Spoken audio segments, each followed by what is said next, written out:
Hello, you wonderful people, and welcome to another episode of Super-Fanta-Fi. This being a show where I talk about TV shows of the supernatural, fantasy, and/or science fictional genre. For today's episode, I'm going to talk about the season finale of The Magicians.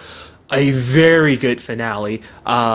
Overall, just a fantastic episode. But what I thought was very interesting, obviously at the beginning of the episode, you have that little monologue by Ember, which is very interesting because season one's finale was kind of done in a similar fashion, where you had the story kind of being told, at least most of the episode is being told from Quentin's perspective, because he's writing a book. He's writing the last Fillory book in a form of like him telling like everything that's happened up to then.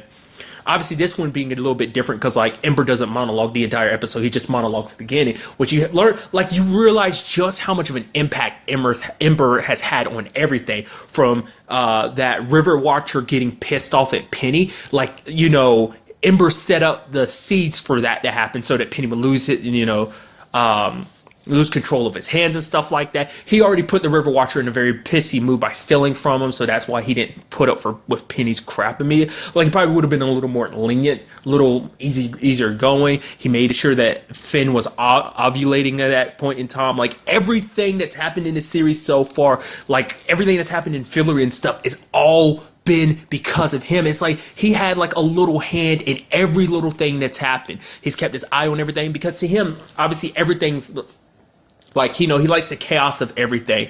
That's why it's just kind of like, and he, like, obviously he has an all-seeing eye, so he knows everything about everyone that's there. It's like, oh, he knows Julia, Quentin, Alice, Penny, Elliot, Margot. He's labeling them and stuff like that. And it's just like, it's like, I mean, I even like the fact that even the name Fillory, I forgot what it's like, Filgery or something like that, but he got drunk, and so the name became Fillory. Like, that's the only reason why. It's like, I mean, when you actually think about it, it's like, to me, that's always an interesting thing when you take stories, when you, like, basically when they make gods assholes. I love it, because it's like, you're all powerful, mighty beings, so obviously you're going to get a little bit of an inflated ego, and just like, I am like a powerful being, blah, blah, blah, blah, you're my experiments, you're my little, like, animals, my little, ants in this giant ant form I've made for you. And it's always interesting. I like it when people make that perspective of gods. Like, you know, they're not all like, oh, so, I mean, as the lady in the beginning of the episode, in the beginning of the season brought up, is like, yeah, we're not all whimsical. But I mean, obviously, it's not even just Raynar. Like, you've heard stories about the other gods, and it's like, they're kind of dicks too, you know, being just as big as pieces of crap as he is. So it's like, but that's just me kind of talking about that. Let's get into the nitty gritty of the episode. Everybody's working together because, like, hey, we have to work together because we need to stop Ember from being completely bored. Because the moment he gets bored, Fillory's going, and not just Fillory, all magic along with it. So, I mean, because also that means, like, he's already caused stuff that already hurts a lot of the creatures that already live in Fillory just for entertainment purposes. So it's like all the people within Fillory will die too. So, like, it's not just magic at stake. Those people's lives are at stake as well. So basically, Elliot comes to Julia because he's trying to get a plan enacted and everything.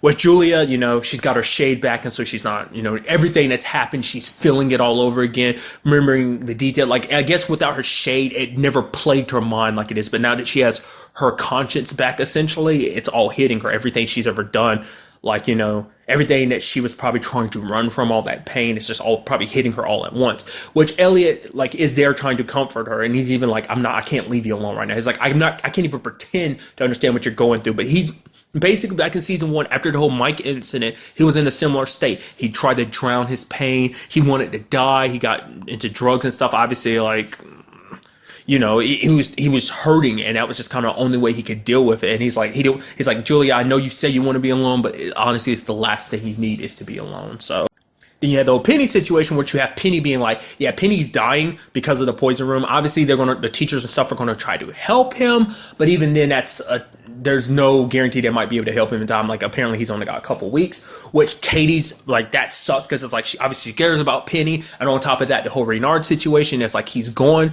but even him being gone isn't enough for her, because it's like, obviously she wanted him dead, but now he's alive and he's gone. But even though he's gone and most likely not coming back, it's still, you know, she was hoping that it would resolve something, but it didn't make her feel any better. They kind of feel the emptiness in her. I'm sure the same thing for Julia, I would assume. But Katie's obviously still pissed at Julia for not doing that. Because, I mean, on top of, like, because so much sacrifice for that sake. John sacrificed himself so they can make that bullet to kill him, but then like Julia didn't pull the trigger. Plus Penny got poisoned to get them the spell book the book they needed to know the spell, how to do that, to make craft a weapon to kill a god.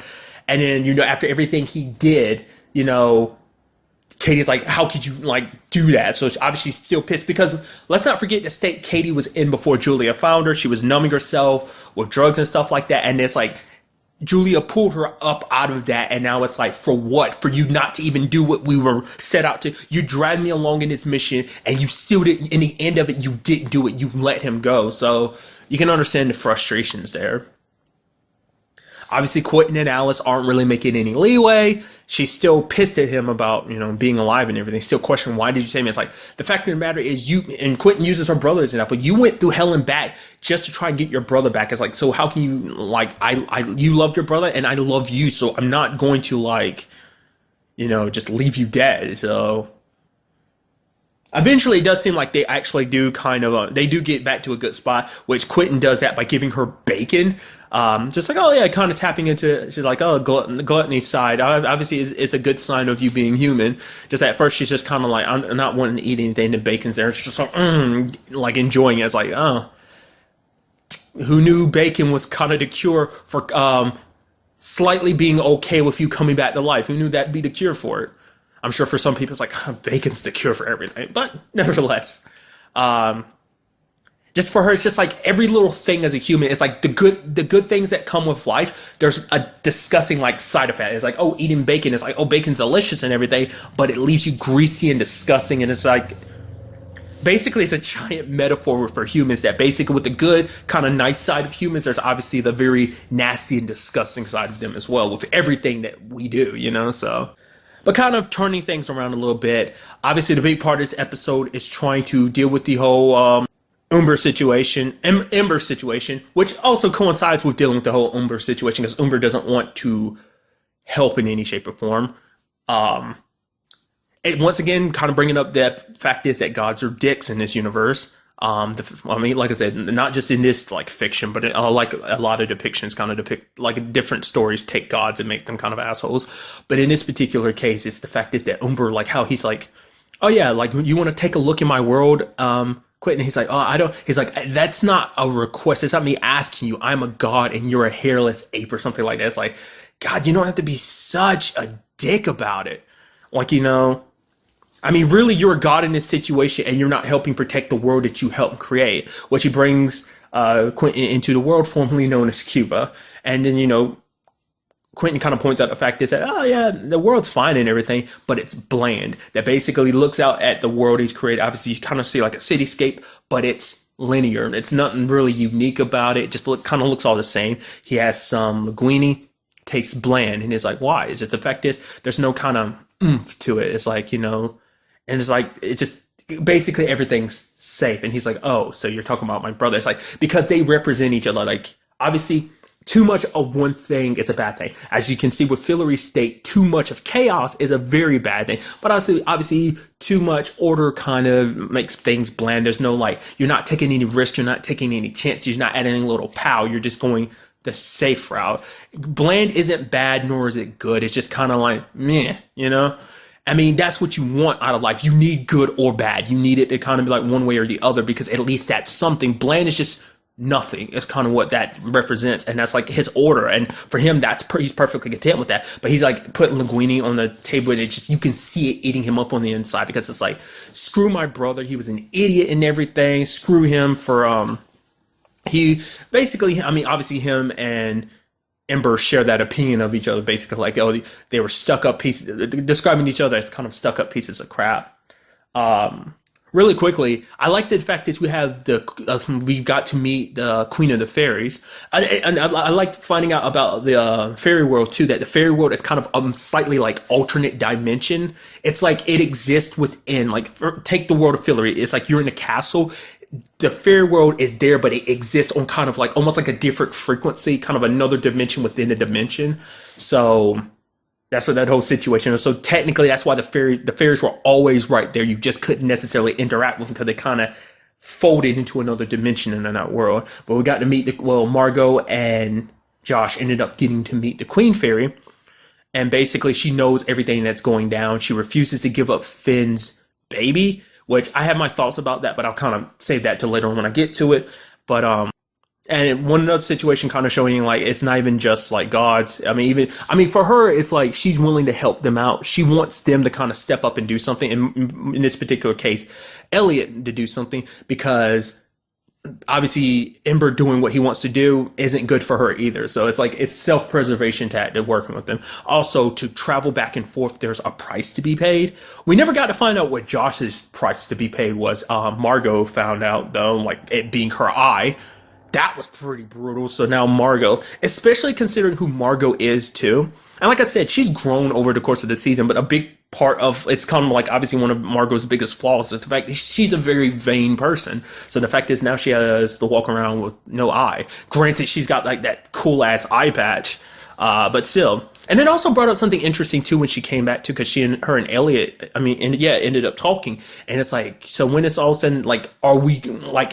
We're trying to pretend like we're good, but there's always going to be this thing between us. And it's something that Elliot kind of brought up to Quentin, that basically there are a lot of fuck ups in life. And there are some fuck ups you can't make up for, you can't fix, you can't change. That basically all you can do is live with them and kind of live the rest of your life, essentially. Because obviously Quentin dealing with the whole Alice situation at the time. And now it kind of represents in this situation too. It's like Margot was in an impossible situation that it's like me or no one else would have been able to do it, that basically we crumbled. I mean, that's another thing, too. The fairies coming after Finn's baby, that was kind of Ember, too. Just spicing up drama just to call stuff. It's like I said, very messed up gods in this world. But basically, they used something they got from the Queen Fairy to basically bake into cakes to draw Ember out. And they're basically like, oh, don't worry, Ember, like keep the world around a little bit longer. We'll kind of spice it up a little bit. We'll make it exciting. We'll add more drama and suspense. And he's like, how are you planning on doing that? But it's like, I don't think you guys will really be able to do it. I do appreciate the fact that he's like, I thought I kicked you. I was like, well, you did. But Ember's like, I like that. He's like, I was surprised. Like, good on you coming back. That's a surprise I didn't see. And then, they ended up revealing Umber that is like, oh, he's still alive. He's like, oh, brother, he's still alive. And then then he figures it out. You piece of crap. You sold me out to Martin. You had him banish me. That was the price to pay for him to go off and let you live. He's like, you coward. And, I'm surprised, like, I guess Umber's never been much of a fighter or anything because he didn't fight back. I mean, I'm sure as both gods, they are equally powerful, but I guess it's a situation where it's like, I guess Umber was more timid and just like he was never the battle warrior, which I mean, I don't think necessarily Ember is either, but it's a situation of like, you're a god, but he didn't fight back. So, but, Umber ended up killing Ember, but in that moment, Juliet ended up kind of using the same spell that she used to craft a bullet and turned it into a blade, which Quentin used to kill Ember, which at that moment he was like, I didn't see that coming. You always kind of surprise me, Quentin. And so, in a way, Quentin saved the world. Or at least possibly he would have if it wasn't quickly then revealed that, oh yeah, like Alice is like, you idiot. The fact of the matter is the gods had to come from something, the even older gods. Umber and Ember had parents. And the fact is they're going to be super pissed that you killed their kid. The fact of the matter is that they've always looked at human, like obviously to Ember and Umber, humanity were nothing more than like animals. We're just little pets. To the ancients, the ones older than them, it's like you're even less than that. That the fact of the matter is you're just cells. So they've only let us slide by because we were never a threat. The fact is that we went off and killed like gods, killed their children. And I'm assuming this must be the ramifications, the consequences that Persephone, Lady Underground, brought up last episode. Like, you don't want to kill a god, there will be consequences for it. And I guess this is it, because the other gods are like, whoa, whoa, whoa, whoa, whoa, whoa, whoa. Oh, now these little ants have decided to stand up and kill like lesser god. We can't stand this. So they literally have a quote unquote actual plumber come and just shut the power down. He takes out all magic. And it wasn't even like and there it's like, no, because they've had to live 2 months without magic.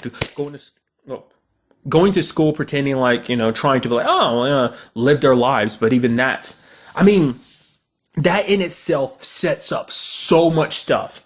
Because for one, with no magic, that puts Fillory in a very particular state, because it seems like at the end that the Queen Fairy has decided to, like, the fairies are attacking the castle, and it's like, okay, so where do we go from here? Because Finn ended up getting away long enough to kind of try and come to warn them, but not before it was too late. So that kind of goes back to my point. Like, I think I brought this up before, but like, why would the fairies need a human child in this particular case, like Elliot's child?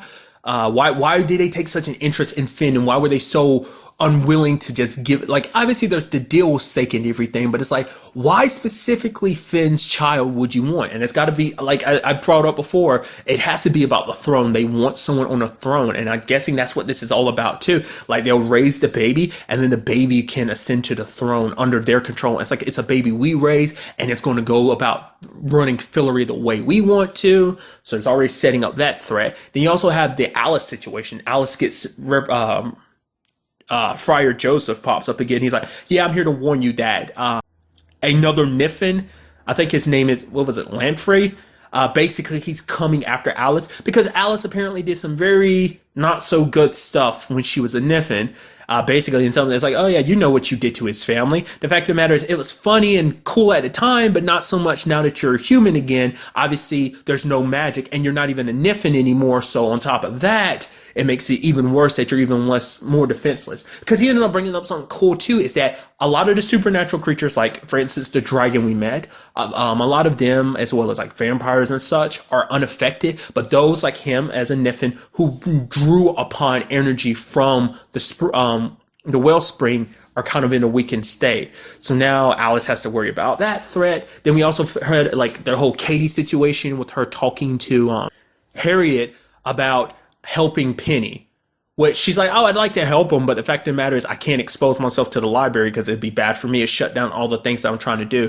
Which Katie didn't like, okay, then let Penny be your inside person to the library. She's like, he'd never go along with it. It's like, well, he won't know. Basically, I'll lie to him. It's like, oh, well, doesn't that make you a shitty girlfriend? She's like, well, at the very least, he'll be alive, so it balances itself out in some way. It makes you wonder how much their plans have been affected now that magic's no longer a thing. I'm wondering, was she able to cure Penny, or at least was Penny able to be cured up before this all happened? Because it seems like this is what the back 20 pages of all the books being blank was representing. Because the fact is, those are magical books, so they got filled in by magic. So now that magic's no longer a thing, of course those pages would be blank. Obviously, everyone was thinking like, oh, it was going to be blank because of Ember, but it seems like that's not the case, because that's something Penny had brought up to Elliot originally, being like, oh yeah, you shouldn't, like, oh, you have this plan that you should do this, and it's like, you shouldn't, obviously, because the pages are blank at the end, so obviously that doesn't work out. So at the very least, you need to find another way. It's like, but the books are kind of destiny. They're like, they tell you how life is, that there's no changing it. So the question is, did they change anything, or were things always going to head this way? Like, that brings up the whole question of like, it's always an interesting question in the context of these things, especially when you have things like gods and magic. I mean, especially when you throw in the concept of gods, it's like, is there such thing as free will, or is things inevitable? Were things always meant to play out like this, or is it just simple human will? And even then, it's, you know, or is human will, like will in general, an illusion to make you think you have control, when actually, as we know, gods kind of pull the strings. Like I said, as you take with Ember, like Ember literally unraveled everything about Fillory in an instant. Why? Because he was bored. Another element too, like, the fact of the matter is, I don't know whether that was them alluding to the next season or what, but the fact of the matter is, at the beginning of the season, obviously, there was that witch that Quentin gave some of her blood to as a price. She's like, oh yeah, she was the one that was like, hey, don't trust all of us, we're not as whimsical as you think. The fact is, at the beginning, Ember made a point to be like, oh yeah, that happened, and remember, because that's going to play a role later on. It's like, wait a minute. So because makes you wonder, was the monologue done prior? Because I don't remember that playing a role at all. Maybe it did. Like, maybe I must have missed something, because I don't remember that really playing a role. Not unless that's something they're setting up. It's like, oh yeah, oh, it's going to mean something. Wink, wink, nudge, nudge. Season 3. You know, type of thing. I don't know. Like, I was like, oh, that's going to have an impact. But I didn't see her pop up. I didn't see, not unless there was a part of this whole situation that I didn't realize she played a part in. It's like, maybe it was something they brought up, but it's like, I never saw her or anything. So maybe it was something that was kind of a verbal situation. Maybe it's like a verbal situation or something. I don't know.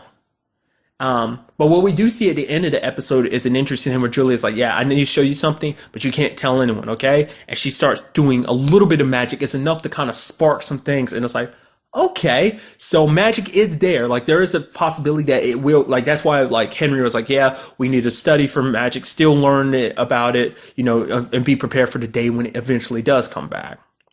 Which also, it does seem like, obviously, Henry's back in a messed up state too because he has to walk around with a cane because his eyes, I guess because, pumping magic through him allowed him to obviously enhance his other senses. And I guess he can kind of feel the magic and it kind of made it a lot easier. Even if he couldn't directly see, it probably gave him a little bit more of like maybe he could sense out the magical energies out. Kind of almost like some Daredevil stuff. Obviously, like he lost his sight, so his other senses kind of got enhanced. Kind of that sense, but now that magic's gone, it's probably kind of dark again. So.